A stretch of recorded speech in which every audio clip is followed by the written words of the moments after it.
حضرت موسیٰ کے چچا کا بیٹا تھا قارون، حضرت موسیٰ کی دعا سے دولت ملی، اتنا دولت مند ہو گیا کہ خزانوں کی چابیاں 4 اونٹ اٹھایا کرتے۔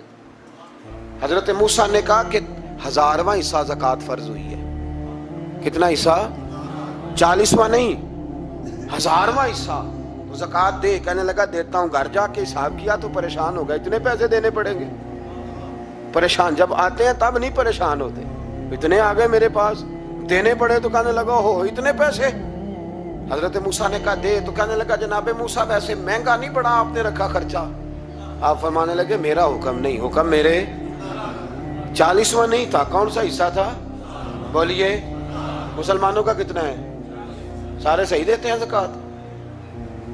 کہتے میں تھوڑی تھوڑی دیتا رہتا ہوں، میں سال میں نے تھوڑی تھوڑی بانٹ دی ہے، کچھ ان کو دیا جو مجھے ووٹ دیں گے، کچھ ان کو دیا جو گاہے گاہے میرے گھر کا کوئی کام کر دیں گے۔